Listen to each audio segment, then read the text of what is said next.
खबर शामिल करें और आपको बताएं कि एबटाबाद बेनज़ीर शहीद टीचिंग अस्पताल में सहूलियात का फुकदान। नल के गायब, डिजिटल एक्सरे कागज पर होने लगे। ऑर्थोपेडिक सर्जन और न्यूरो सर्जन न होने की वजह से दूर दराज से आने वाले मरीजों को शदीद मुश्किलात का सामना करना पड़ता है। अस्पताल में नाकिस सामान खरीदने से अवाम के टैक्स के पैसों का गलत इस्तेमाल होने का इंकिशाफ। स्ट्रेचर, व्हील चेयर्स टूट फूट का शिकार हैं। तफसीलात जानते हैं, हमारे साथ मौजूद हैं नुमाइंदा उबैदुर रहमान सुलेमानी। जी उबैद, बताइएगा क्या तफसीलात हैं आपके पास?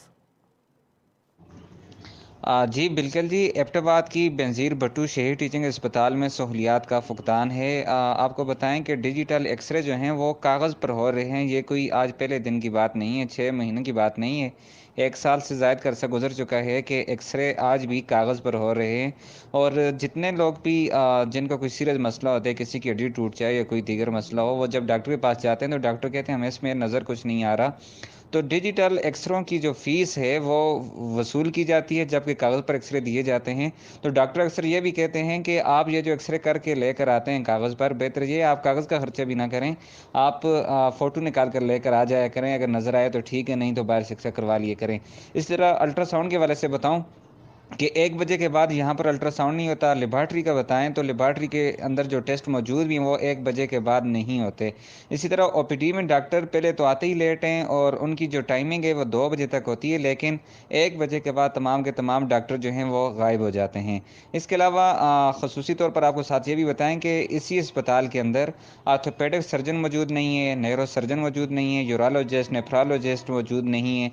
तो जितने लोग, अगर किसी की हड्डी टूट जाए तो उसको रेफ़र कर दिया जाता है, इसके अलावा और कोई हल उनके पास नहीं होता। और इसी तरह साथ साथ अस्पताल के अंदर जो इमरजेंसी वार्ड है वहाँ पर सहूलियात का अंदाज़ा इस बात से लगाया जा सकता है कि अस्पताल के अंदर कोई टूटी नलके की सहूलत मौजूद नहीं है, वाशरूम के लॉक तक नहीं है। कोई बंदा अगर वाशरूम इस्तेमाल करता है उसके बाद वो हाथ नहीं धोएगा, ऑटोमेटिकली वो बीमार भी होगा, क्योंकि सफाई निस्फ ईमान है। इसके बावजूद वहाँ पर कोई नलके ही नहीं है कि कोई बंदा वहाँ से तहारत हासिल कर सके, अपने हाथों को धो सके, साफ़ सुथरा रह सके। इसी तरह मैं आपको साथ साथ बताता चलूँ कि इसी अस्पताल के अंदर जो सामान वगैरह ख़रीदा गया है वो सामान इंतहाई नाक़िस तरीन है। आवाम के टैक्सों के पैसों का गलत इस्तेमाल किया गया। आपको बताएं कि वो जो जितना भी सामान लिया गया, व्हील चेयर्स ली गई, स्ट्रेचर लिए गए, तो उनके कई व्हील चेयर के व्हील ही नहीं होंगे। अब एक व्हील चेयर के तीन तीन टायर हों या 2 टायर हों, बीच में से बाकी टायर गायब हों, तो ये सारे मसले मसाइल देखने को मिल रहे हैं। इसी तरह आखिरी बात यह है कि गुज़श्ता रात भी इसी अस्पताल के अंदर एक केस रिपोर्ट हुआ, बच्चे के साथ जिनसी तशद्दुद किया गया।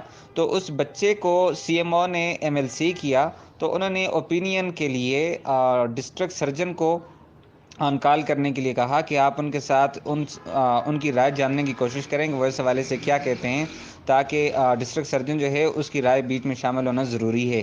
तो लवाहिकीन बेचारे जब गए सर्जन की तरफ तो सर्जन आगे था ही नहीं।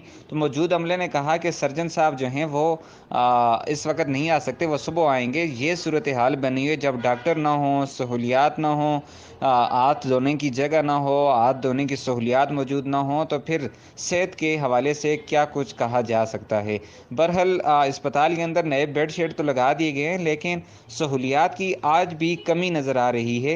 एबटाबाद की आवाम ये मुतालबा करती है कि यहाँ पर सहूलियात को बेहतर किया जाए, ताकि इतने दूर दराज के लोग आते हैं उनको बेहतर तरीके से ट्रीटमेंट की जाए, उनको इलाज मुआवजा किया जाए। जी।